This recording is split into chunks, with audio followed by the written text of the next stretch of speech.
Assalamualaikum warahmatullahi wabarakatuh. Saya Nusaina Nurul Amin sebagai moderator di kelompok 3 Bahasa Indonesia. Anggota kelompok saya adalah Devi Sunita Mutia Asmara dengan Afia Haura Salsabila Nasution. Materi pertama akan disampaikan oleh Afia Haura Salsabila Nasution.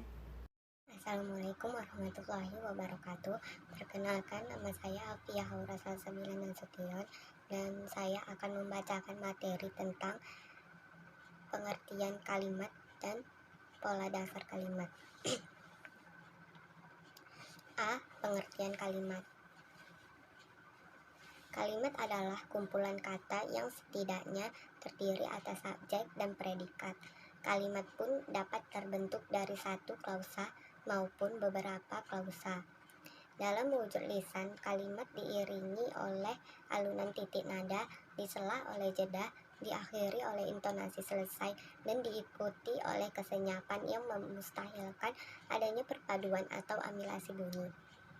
Dalam wujud tulisan huruf Latin, sebuah kalimat ditandai dengan adanya berbagai tanda baca yang menunjukkan kalimat harus seperti apa dibaca. Menurut KBBI, Kamus Besar Bahasa Indonesia, kalimat adalah satu kesatuan ujar yang mengungkapkan suatu konsep, pikiran, dan perasaan. 2. Perkataan linguistik. 3. Satuan bahasa yang secara relatif berdiri sendiri, mempunyai pola intonasi final dan secara aktual maupun potensial terdiri atas klausa. Menurut Arifin dan Tasai, kalimat adalah satuan bahasa terkecil dalam wujud lisan atau tulisan yang mengungkapkan pikiran yang utuh. Sekurang-kurangnya kalimat dalam ragam resmi, baik lisan dan tulisan, harus memiliki subjek dan predikat.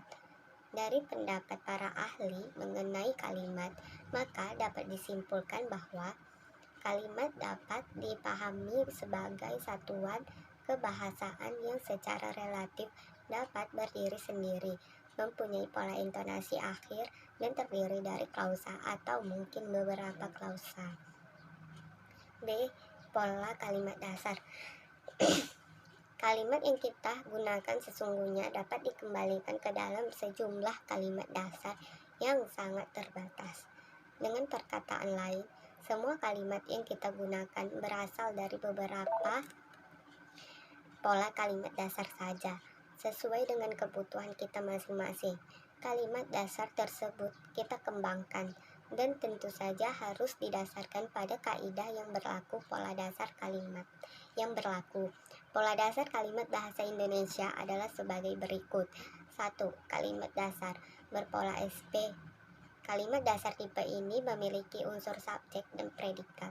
Predikat kalimat untuk tipe ini dapat berupa kata kerja, kata benda, kata sifat, atau kata bilangan. Misalnya, mereka sedang berenang. 2. Kalimat dasar berpola SPO. Kalimat dasar tipe ini memiliki unsur subjek, predikat, dan objek. Misalnya, mereka sedang menyusun karangan ilmiah. 3. Kalimat dasar berpola SP pelengkap. Kalimat dasar tipe ini memiliki unsur subjek, predikat, dan pelengkap. Misalnya, anaknya beternak ayam. 4. Kalimat dasar berpola SPO pelengkap.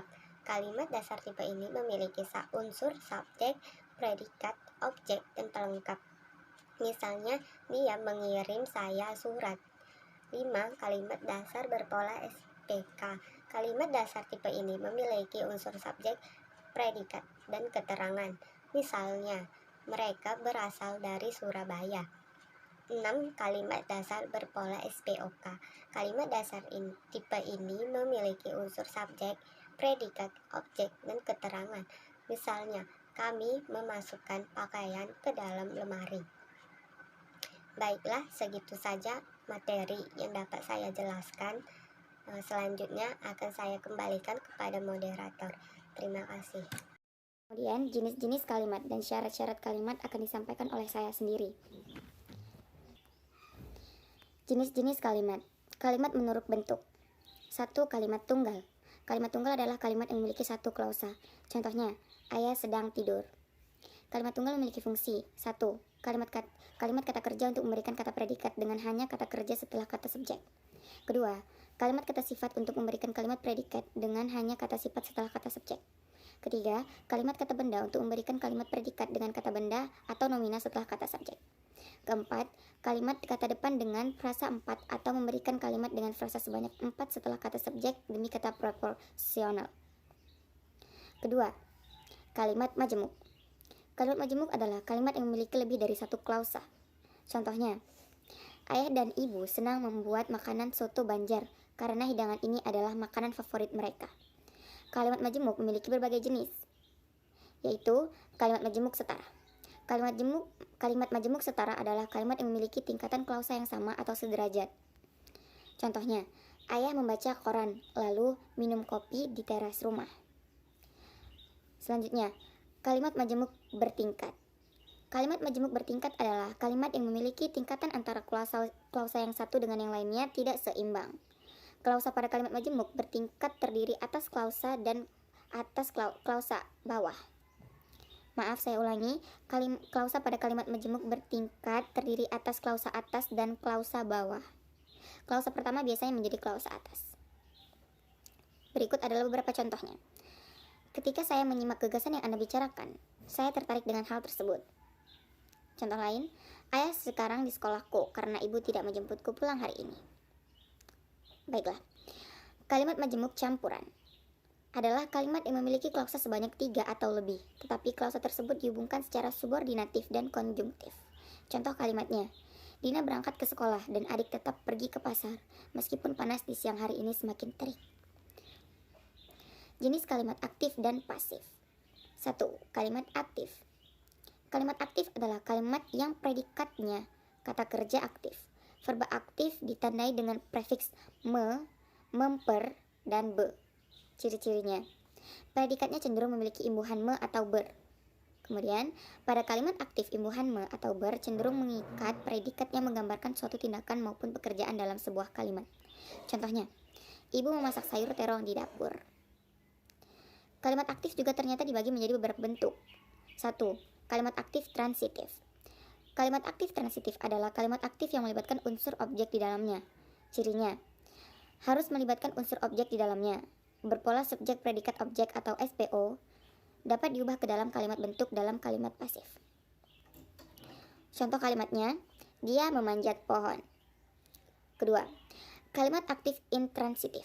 Kalimat aktif intransitif adalah kalimat aktif yang tidak memerlukan keberadaan objek di dalamnya. Sebagai gantinya, unsur keterangan atau pelengkap menjadi unsur tambahan pada kalimat ini. Ciri-cirinya, tidak memerlukan unsur objek. Berpola subjek predikat pelengkap atau subjek predikat keterangan SPK tidak dapat diganti ke dalam kalimat pasif. Ketiga, kalimat aktif semi-transitif. Kalimat aktif ini adalah kalimat aktif yang tidak bisa diikuti unsur objek dan hanya dapat diikuti oleh unsur pelengkap saja. Cirinya, tidak memerlukan unsur objek. Berpola subjek predikat pelengkap tidak dapat diubah ke dalam kalimat pasif. Kemudian, bagian yang terakhir, kalimat aktif ditransitif. Kalimat ini merupakan kalimat aktif yang mengandung objek dan pelengkap sekaligus. Cirinya, mempunyai objek dan pelengkap sekaligus, berpola subjek predikat objek dan pelengkap, dapat diganti ke dalam kalimat pasif. Kemudian, setelah kalimat aktif, berikut adalah kalimat pasif. Kalimat pasif adalah kalimat yang subjeknya dikenai suatu pekerjaan atau tindakan atau aktivitas. Subjek pada kalimat pasif berada sebelum predikatnya. Kalimat pasif ini merupakan kebalikan dari kalimat aktif. Berikut ciri-cirinya. Subjeknya sebagai penerima perlakuan. Predikatnya berimbuhan di, ter, ke, an, atau terkan. Predikatnya berubah predikat persona, yaitu kata ganti orang. Objek pada kalimat pasif merupakan subjek pada kalimat aktif, dan biasanya ditandai dengan adanya kata oleh dan dengan. Contoh kalimatnya, buah mangga dipetik oleh ibu. Berdasarkan subjeknya, kalimat pasif dapat dibagi menjadi dua jenis, yaitu pasif transitif dan yang memiliki objek, dan kalimat pasif intransitif yang tidak memiliki objek. Kalimat pasif tindakan adalah kalimat pasif di mana predikatnya menyatakan suatu perbuatan atau kegiatan atau tindakan. Imbuhan yang digunakan biasanya adalah ke, ter, dan kata ganti.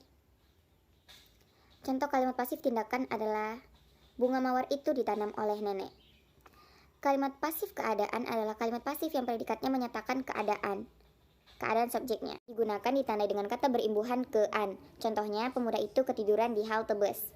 Jenis-jenis kalimat berdasarkan pengucapan. 1. Kalimat langsung. Kalimat yang menggambarkan ucapan atau perintah. Kalimat tersebut juga berisi bagaimanakah perkataan orang dimaksud, sehingga kalimat ini ditandai dengan tanda petik. Contohnya, ibu berkata, "Adik, hari ini kita makan buah yuk." Kedua, kalimat tidak langsung. Kalimat tidak langsung adalah kalimat yang mendeskripsikan ucapan kembali dari seorang. Biasanya kalimat tidak langsung ini merupakan kalimat pasif dan berupa kalimat berita. Contohnya, mereka berkata bahwa semua orang memiliki hak untuk berkarya sesuai jalurnya masing-masing. Jenis-jenis kalimat berdasarkan fungsinya. 1. Kalimat perintah. Kalimat perintah adalah kalimat yang memberi perintah kepada orang lain dalam menjalankan sesuatu. Biasanya kalimat ini ditandai dengan tanda seru dalam bentuk tulisan. Sedangkan dalam bentuk lisan, itu ditandai dengan intonasi yang tinggi. Biasanya intonasi yang tinggi. Contohnya, silakan Anda meninggalkan ruangan ini. Jangan memberikan contekan syarat saat ujian. Kedua, kalimat tanya. Kalimat tanya adalah kalimat yang ditandai dengan tanda tanya dan memiliki tujuan untuk mendapatkan informasi dari orang lain. Contohnya, apakah seseorang perempuan wajib menuntut ilmu sampai dengan S3? Contoh lain, kapan saya bisa menemui Anda? Ketiga, kalimat berita. Kalimat berita adalah kalimat yang digunakan untuk memberi informasi kepada orang lain. Dan kalimat ini ditandai dengan tanda titik. Contohnya, kita harus melakukan sesuatu agar sampah dedaunan tidak berserakan kembali di halaman rumah. Titik. Keempat, kalimat seruan. Kalimat seruan adalah kalimat yang mengungkapkan perasaan seseorang dengan kata lain antara senang, kagum, bahkan terkejut. Kalimat ini bisa dengan tanda titik atau tanda seru di akhirnya. Berikut adalah contohnya. Cantik sekali Anda pada hari ini. Saya kagum dengan cara Anda. Berikut adalah yang tadi adalah kedua contoh dari kalimat seruan. Dan kemudian saya akan menyampaikan materi tentang syarat-syarat kalimat. Persyaratan pokok yang perlu diperhatikan dalam penentuan sebuah pernyataan berupa kalimat atau bukan adalah 1. Adanya unsur predikat. 2. Permutasi unsur kalimat. Keduanya dapat dijadikan alat untuk mengetes sebuah pernyataan. Setiap kalimat dalam realisasinya sekurang-kurangnya memiliki predikat, sedangkan pernyataan yang tidak memiliki predikat disebut frasa. Untuk menentukan predikat sebuah kalimat dapat dilakukan pemeriksaan terhadap verba dalam untaian kata bersangkutan. Umumnya, kalimat bahasa Indonesia berpredikat verba.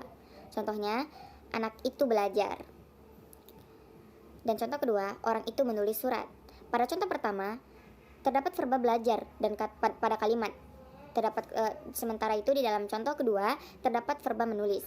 Untuk mengetahui kedua verba tersebut sebagai predikat perlu dites permutasiannya atau kata lainnya perubahan urutannya, unsur-unsur kalimatnya. Ia belajar, anak itu. Itu dalam kalimat 1. Kalimat 2-nya menulis surat, orang itu. Perubahan unsur kalimat yang disertai dengan perubahan intonasi dalam contoh 1 dan 2 ternyata tidak mengubah informasi dasar kalimat. Untuk itu, pernyataan 1 dan 2 atau contoh 1 dan 2 yang tadi saya sebutkan merupakan kalimat. Kemudian untuk materi berikutnya akan disampaikan oleh Devi Sunita, unsur-unsur kalimat dan kalimat efektif. Assalamualaikum warahmatullahi wabarakatuh. Saya Devi Sunita Mutia Asmara sebagai pemateri ketiga. Di sini saya akan melanjutkan materi kami, yaitu unsur-unsur kalimat. Seperti yang telah dijelaskan oleh pemateri sebelumnya, maka kalimat itu terdiri atas subjek, predikat, objek, pelengkap, dan keterangan, atau biasa disingkat SPOK. Nah, masing-masing unsur itu memiliki ciri-ciri tersendiri yang membedakannya antara unsur yang satu dengan unsur yang lainnya. Yang pertama adalah ciri unsur subjek. Ia merupakan unsur inti atau pokok dalam kalimat di samping predikat. Untuk penentuan subjek dapat dilakukan dengan mencari jawaban atas pertanyaan apa dan siapa yang dinyatakan dalam suatu kalimat. Kemudian, subjek tidak didahului oleh preposisi atau kata depan, tetapi ia mempunyai keterangan pewatas. Untuk contohnya, anak-anak sedang belajar di kelas. Dan untuk unsur kalimat yang lain adalah predikat. Kedudukan predikat dalam kalimat merupakan unsur utama di samping subjek. Ciri umum unsur predikat yaitu ia termasuk unsur utama yang di samping subjek kalimat yang memiliki jawaban atas pertanyaan mengapa atau bagaimana, dan ia dapat diingkarkan, serta menggunakan kata adalah atau ialah atau merupakan yang termasuk predikat dalam kalimat nominal. Untuk contohnya, sungguh mengagumkan hamparan bunga anggrek di Bedugul. Kemudian, selanjutnya ada objek, yaitu unsur kalimat yang dapat diperlawankan dengan unsur subjek. Jadi, unsur objek ini dapat ditemukan dalam kalimat yang berpredikat verba aktif transitif, yaitu kalimat yang paling sedikit mempunyai 3 unsur utama, subjek, predikat, dan objek. Untuk ciri unsur objek ini, ia langsung berada di belakang predikat. Jadi, dia dapat berubah menjadi subjek kalimat pasif, dan ada kurangnya, yaitu tidak didahului oleh preposisi. Untuk itu, contohnya, politikus memperebutkan kursi jabatan. Unsur yang selanjutnya adalah pelengkap. Nah, pelengkap ini merupakan unsur kalimat yang memiliki banyak kesamaan dengan objek. Kesamaannya itu antara lain bersifat wajib pada verba yang memerlukannya dan menempati posisi di belakang predikat. Untuk perbedaan, ia terletak pada oposisi kalimat pasif. Pelengkap tidak bisa menjadi subjek kalimat pasif, sedangkan objek dapat menjadi subjek kalimat pasif. Jadi, jika terdapat objek dan pelengkap di belakang predikat kalimat aktif, maka objek lain potensial menjadi subjek kalimat pasifnya, sedangkan pelengkap tidak bisa menjadi subjek. Untuk ciri unsur pelengkap, ia menempati posisi belakang predikat, dan dapat didahului oleh preposisi, kemudian ia tidak bisa menjadi subjek kalimat pasif. Untuk contoh, Gede Krishna membawakan ibunya baju baru. Nah, unsur yang bersifat memberikan informasi tambahan lebih lanjut tentang sesuatu pada kalimat adalah unsur keterangan. Jadi, informasi itu misalnya tentang tempat, waktu, cara, sebab, dan tujuan. Keterangan itu berupa frasa dan dapat pula berupa anak kalimat atau klausa. Keterangan yang berupa frasa itu ditandai oleh preposisi seperti di, ke, dan, dalam, pada, kepada, terhadap, tentang, oleh, untuk, serta yang lainnya yang berhubungan dengan itu. Kemudian, keterangan yang berupa klausa itu atau ada kalimat ditandai dengan kata penghubung seperti ketika, karena, meskipun, supaya, jika, dan sehingga. Nah, untuk ciri unsur keterangan itu, ya seperti yang dijelaskan tadi, yaitu memberikan informasi lebih lanjut tentang sesuatu yang dinyatakan dalam kalimat. Ia juga bukan unsur utama dan tidak terikat oleh preposisi.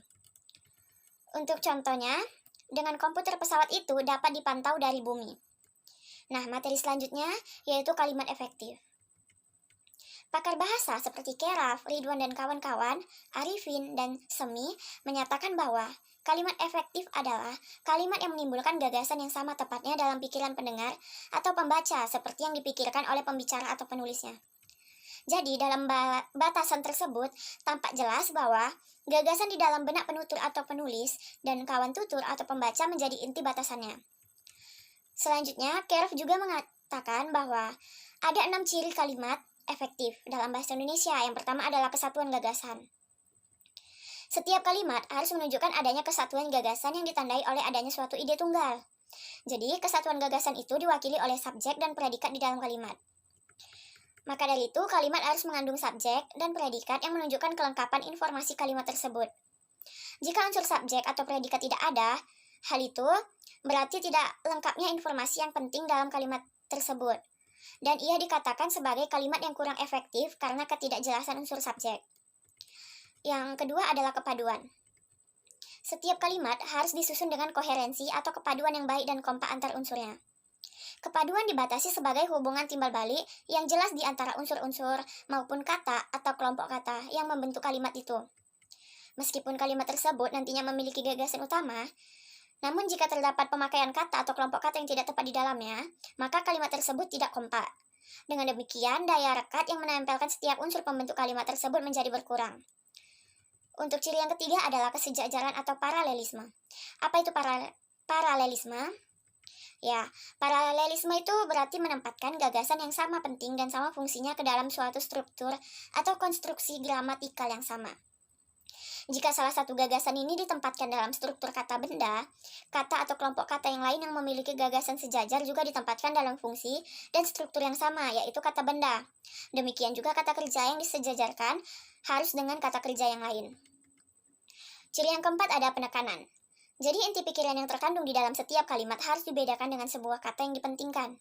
kata yang dipentingkan harus mendapatkan tekanan atau harus lebih ditonjolkan dari unsur-unsur yang lain. Caranya, dengan perubahan posisi kata di kalimat, yaitu kata yang dipentingkan diletakkan pada awal kalimat. Kemudian, lakukan pengulangan atau repetisi kata yang berfungsi sebagai tumpuan inti pikiran kalimat. Lalu, urutkan pikiran yang logis atau pemakaian partikel penegas seperti lah dan kah. Selanjutnya adalah kehematan. Jadi, di setiap kalimat itu harus digunakan dalam penulisan laporan, sebaiknya itu memperhatikan kehematan atau ekonomi kata. Maksudnya, dalam hal ini tuh diusahakan tidak menggunakan kata yang terlalu berlebihan. Kehematan dapat dilakukan dalam pemakaian kata, frasa atau kelompok kata maupun bentuk lainnya yang dianggap tidak diperlukan. Dan yang terakhir adalah variasi. Di variasi ini, dia merupakan upaya untuk menganekaragaman bentuk bahasa agar tetap terpelihara minat dan perhatian pembaca atau kawan tutur. Misalnya, dengan mengadakan variasi sinonim kata atau pilihan kata, panjang pendek kalimat, dan struktur kalimat aktif maupun pasif. Jadi, dengan variasi ini diharapkan dapat terwujud kesegaran pemakaian bahasa. Baiklah, mungkin ini saja yang dapat saya jelaskan. Saya akan kembalikan ke moderator. Terima kasih. Demikianlah presentasi dari kelompok 3, semoga bermanfaat. Wassalamualaikum warahmatullahi wabarakatuh.